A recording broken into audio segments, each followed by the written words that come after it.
Hello दोस्तों, नमस्कार। स्वागत है एक बार फिर से आप सभी का अपने प्रिय चैनल पर। दोस्तों आपको बता दें जो अभी की सबसे बड़ी खबर आ रही है, जहां पर फिर शर्मसार हुआ पाकिस्तान। फ्रांस में FATF दफ्तर के बाहर लगे आतंकवादी पाकिस्तान के नारे, प्रदर्शनकारियों ने की ब्लैक लिस्ट करने की मांग। बड़ी लेटेस्ट खबर आ रही है दोस्तों, पाकिस्तानी PM इमरान खान को लेकर अब खुद फ्रांस में पाकिस्तानी PM इमरान खान की घोर बेइज्जती, ब्लैक लिस्ट करने की मांग। जी हाँ दोस्तों, बताएंगे पूरी खबर आपको इसी बीच बताएंगे, जहां यूक्रेन में बड़ा ही खतरनाक होते दिखाई दे रहे हैं हालात। सीमा पर पहुंचे 200 रूसी टैंक, विद्रोही बरसा रहे हैं गोले, जिसके बाद दोस्तों अब रूस को करारा जवाब देने की तैयारी में है पोलैंड। अमेरिका से खरीद रहा है इतने घातक टैंक। जी हाँ दोस्तों, इसी बीच दोस्तों आपको ब्रेकिंग खबर बताएंगे, जहां पर आज फिर यूक्रेन में रह रहे भारतीय छात्र छात्राओं को जल्द से जल्द छोड़ देने के लिए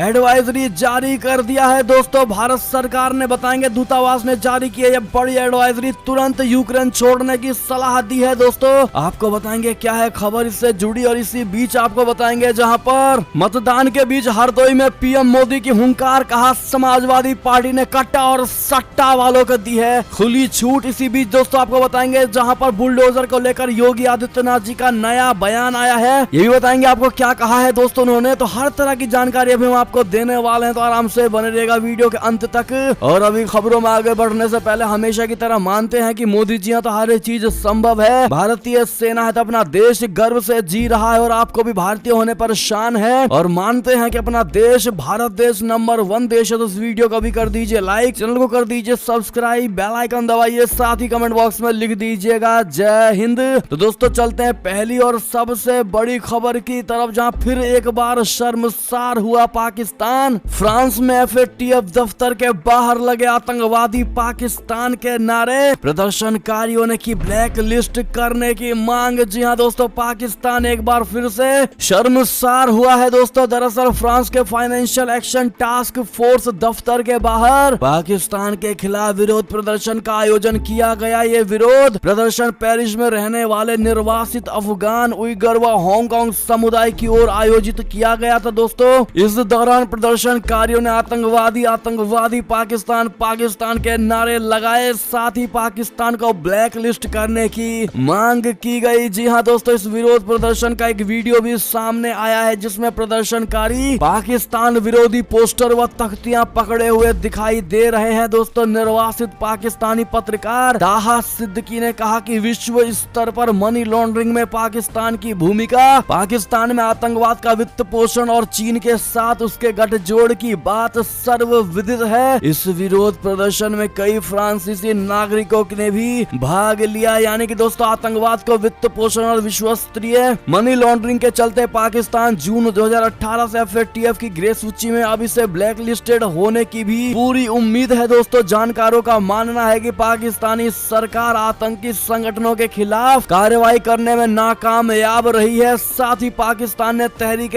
तालिबान पाकिस्तान यानी TTP जैसे इस्लामी संगठनों के आगे आत्मसमर्पण कर दिया। ऐसे में दोस्तों अब फ्रांस में भी पाकिस्तान को लेकर नारे लग रहे हैं दोस्तों, और प्रदर्शनकारियों ने ब्लैक लिस्ट करने की मांग कर दी है पाकिस्तान को। आपकी क्या राय होगी दोस्तों? कितने भाई बहन मानते हैं कि फ्रांस में नागरिकों की जो मांग है बिल्कुल सही है, और आप इसका समर्थन करते हैं तो हम समर्थन करते हैं, कमेंट में जरूर लिखिएगा दोस्तों। अगली खबर की बात करें, जहां पर यूक्रेन में खतरनाक होते हालात, सीमा पर पहुंचे 200 रूसी टैंक, विद्रोही बरसा रहे जमकर गोले। जी हां दोस्तों, यूक्रेन और रूस के बीच हालात अब खतरनाक दिशा में आगे बढ़ते दिखाई दे रहे हैं दोस्तों। पूर्वी यूक्रेन में जहां सेना और रूस समर्थक विद्रोहियों के बीच गोलाबारी जारी है, तो वहीं अब 200 रूसी टैंक और रॉकेट लॉन्चर यूक्रेन की सीमा से मात्र 5 किलोमीटर दूर तक पहुंच गए हैं दोस्तों। शनिवार को पूर्वी यूक्रेन में विद्रोहियों के इलाके में भारी विस्फोट की आवाजें सुनी गई थी। इसी बीच यूक्रेन के बिगड़ते हालात को देखते हुए अमेरिकी राष्ट्रपति जो बाइडेन ने आज आपात बैठक बुलाई। जी हां दोस्तों, यूक्रेन की सीमा पर जाते रूसी सेना के टैंकों के वीडियो सोशल मीडिया पर काफी शेयर किए जा रहे हैं दोस्तों। दोनों पक्षों के बीच बढ़ते तनाव से अब रूसी हमले का खतरा प्रबल होता जा रहा है। विद्रोहियों के दोनेत्स इलाके में 10 से ज्यादा विस्फोट की आवाजें सुनी गई हैं। इसी बीच रूस समर्थक विद्रोहियों के हमले में यूक्रेन के 2 सैनिक मारे गए हैं। दोनेत्स्क इलाके में अब तक 591 सीज फायर उल्लंघन और 553 विस्फोट हो चुके हैं। दोस्तों इसी बीच बड़ी खबर आ रही है जहां पर अब रूस को करारा जवाब देने के तैयारी में है पोलैंड। अमेरिका से खरीद रहा है 250 घातक टैंक। जी हां दोस्तों, यूक्रेन के खिलाफ रूस के करीब 2 लाख सैनिक टैंक मिसाइलों की तैनाती के बाद अब पड़ोसी देश पोलैंड को भी व्लादिमीर पुतिन के कहर का डर सताने लगा है। पोलैंड ने रूसी सेना के आक्रमण की सूरत में करारा जवाब देने के लिए अमेरिका से दुनिया का सबसे घातक टैंक कहे जाने वाले अब्राम को खरीदने जा रहा है। जी हां दोस्तों, बड़ी खबर, बड़ी जानकारी। इसी बीच आपको बता दें, जहां यूक्रेन में रह रहे भारतीय छात्रों को जल्द से जल्द यूक्रेन छोड़ने की एडवाइजरी दूतावास ने जारी कर दी है। दोस्तों आपको बता दें, यूक्रेन की राजधानी कीव में भारतीय दूतावास की ओर से वहां रह रहे भारतीयों के लिए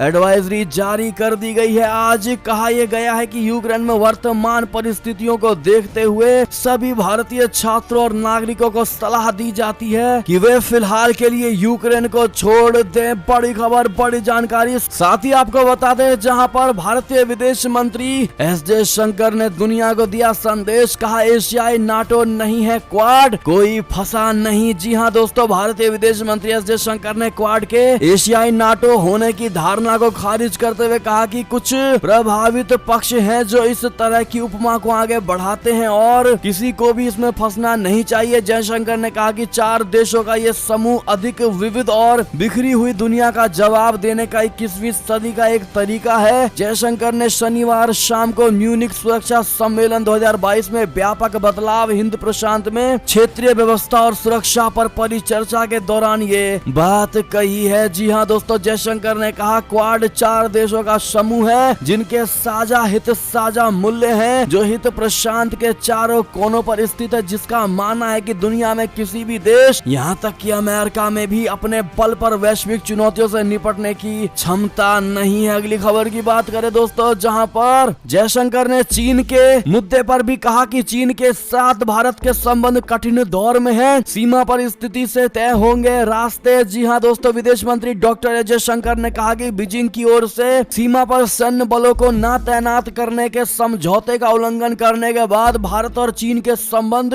इस समय बहुत कठिन दौर में है। उन्होंने ये बात शनिवार को जर्मनी में म्यूनिख सुरक्षा सम्मेलन में विचार विमर्श के दौरान बात कही है। दोस्तों क्या आप भी समर्थन करते हैं विदेश मंत्री एस जयशंकर का? हाँ या ना में जवाब जरूर दीजिएगा। दोस्तों अगली खबर की बात करें, जहां नेपाल से बड़ी खबर, मदद पर भ्रम दूर करने के लिए अब खुद मैदान में उतरा अमेरिकी दूतावास। जी हाँ दोस्तों, मिलेनियम चैलेंज कारपोरेशन की आर्थिक सहायता को लेकर नेपाल में जनता के स्तर पर बढ़ रहे विरोध को देखते हुए अब काठमांडू स्थित अमेरिकी दूतावास ने अब यहाँ सोशल मीडिया पर अपनी सक्रियता बढ़ा दी। अमेरिकी संस्था एमसीसी और नेपाल के बीच 2017 में समझौता हुआ था। इसके तहत नेपाल सरकार एमसीसी से $50 करोड़ की आर्थिक सहायता लेने के लिए राजी हुई थी। इस मुद्दे पर नेपाल में जारी विरोध के बीच अमेरिकी दूतावास ने अपने ट्विटर और फेसबुक अकाउंट्स में इस बारे में भ्रम दूर करने की मुहिम छेड़ दी है। दोस्तों अमेरिकी दूतावास ने एक फेसबुक पोस्ट में लिखा है कि पूरे इतिहास में दुष्प्रचार और प्रोपेगेंडा के गंभीर परिणाम सामने आए हैं। सरकारों की तरफ से किए जाने वाले दुष्प्रचार से लोकतांत्रिक व्यवस्था के लिए खतरा पैदा होता है, युद्ध भड़कते हैं और हिंसा फैलती है। इसकी वजह से तथ्य विज्ञान और विश्वसनीय पत्रकारिता को लेकर अविश्वास पैदा हुआ है। अगली खबर की बात करें दोस्तों, जहां दूसरे विश्व युद्ध के बाद यूरोप में सबसे बड़ी जंग की योजना बना रहा है पुतिन, ब्रिटिश पीएम ने दी है इस बात की बड़ी चेतावनी। जी हां दोस्तों, ब्रिटिश के प्रधानमंत्री बोरिस जॉनसन ने यूक्रेन और रूस के बीच जंग जैसे हालात पर डरावनी चेतावनी दी है। जॉनसन ने कहा है कि रूसी राष्ट्रपति व्लादिमीर पुतिन यूरोप में दूसरे विश्व युद्ध के बाद सबसे बड़े हमले की तैयारी कर रहे हैं। उन्होंने ये भी कहा है कि ऐसे संकेत मिल रहे हैं कि पुतिन की योजना अब कुछ हद तक शुरू हो गई है। ब्रिटिश पीएम ने कहा कि खुफिया रिपोर्टों से ये पता चला है कि रूस बेलारूस के रास्ते हमले की तैयारी कर रहा है ताकि 28 लाख की आबादी वाली यूक्रेन की राजधानी कीव को घेर लिया जाए। अगली खबर की बात करें दोस्तों, जहां पर चुनाव मैदान में बुलडोजर बाबा का तूफानी अंदाज, कहा यूपी में ये ब्रांड बन चुका है। जी हाँ, उत्तर प्रदेश विधानसभा चुनाव का रण अब गर्मा गया है। ताबड़तोड़ चुनावी दौरे हो रहे हैं। एक नेता तब खुद को सफल मानता है जब वो लोगों के बीच अपनी बातों को पहुंचाने में कामयाब हो जाए। अगर ऐसा होता है तो उसके चेहरे की मुस्कान ही उसकी कामयाबी को बताती है। योगी आदित्यनाथ यूपी के चुनावी प्रचार मैदान में पूरा जोर लगाए हुए हैं। उनका तूफानी दौरा लगातार जारी है। चुनाव मैदान में वे कोई कसर नहीं छोड़ना चाहते। हमारे सहयोगी टाइम्स ऑफ इंडिया के संवाददाता ने सीएम योगी के साथ एक दिन गुजारा। उन्होंने चुनावी प्रचार मैदान में लोगों के मूड को नजदीक से समझने की कोशिश की। जी हाँ दोस्तों, समाजवादियों के लिए आतंकवादी शब्द के उपयोग को सही ठहराते हुए योगी ने कहा कि वे तमंचावादी और दंगावादी जैसे बहुआयामी ब्रांड बन गए हैं। वे आतंकवादी हैं क्योंकि अहमदाबाद सीरियल बम विस्फोट में एक आतंकवादी आरोपी के रिश्तेदार है। अहमदाबाद ब्लास्ट मामले के आरोपी का रिश्तेदार आजमगढ़ में समाजवादी पार्टी के लिए प्रचार करते हुए दिखाई दे रहा है। सपा प्रमुख के साथ उसकी एक तस्वीर भी सामने आई है दोस्तों। और बुलडोजर को लेकर भी उन्होंने साफ कह दिया है कि बुलडोजर बाबा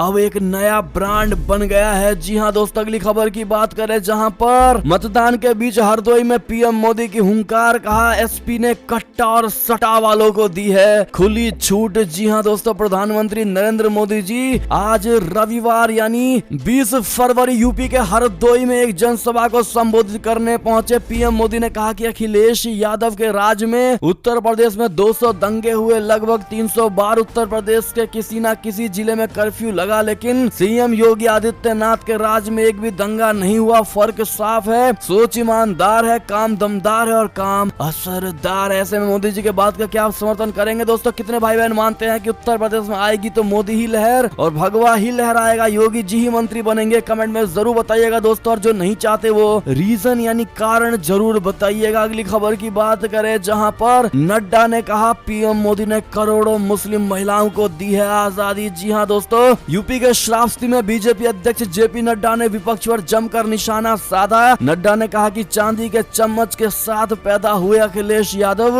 राहुल और प्रियंका गांधी जनधन खातों का मजाक उड़ाते थे। अब उन्हें इसका मतलब समझ में आ गया था। इसका मतलब था कि हर 3 महीने में 10.5 करोड़ किसानों के खाते में 2000 रुपए ट्रांसफर किए जाएंगे। जी हाँ दोस्तों, और ऐसे में ये थी अब तक की सारी बड़ी खबरें। आपको हमारी खबर कैसी लगी? आशा करता हूँ बहुत अच्छी लगी होगी दोस्तों। अगर थोड़ी भी अच्छी लगी है तो इस वीडियो को भी अपने भाई बंधुओं में व्हाट्सएप, फेसबुक, ट्विटर के जरिए पूरे भारत में शेयर करना बिल्कुल मत भूलिएगा। और अभी कर दीजिए इस वीडियो को लाइक, चैनल को कर दीजिए सब्सक्राइब, बेल आइकन दबाइए, साथ ही कमेंट बॉक्स में लिख दीजिएगा जय हिंद जय भारत। तो मिलते हैं आपसे अगली बड़ी खबर में दोस्तों। तब तक अपना ख्याल रखिएगा और हमारे साथ लगातार बने रहेगा दोस्तों। आपको बता दें खबरों का सिलसिला लगातार हमारे चैनल पर जारी है, तो अपडेट रहना बिल्कुल मत भूलिएगा। अगली खबर का इंतजार करिएगा। मिलते हैं अगली खबर में दोस्तों। तब तक के लिए अपना ख्याल रखिएगा। जय हिंद जय भारत, जय श्री राम, वंदे मातरम, हर हर महादेव।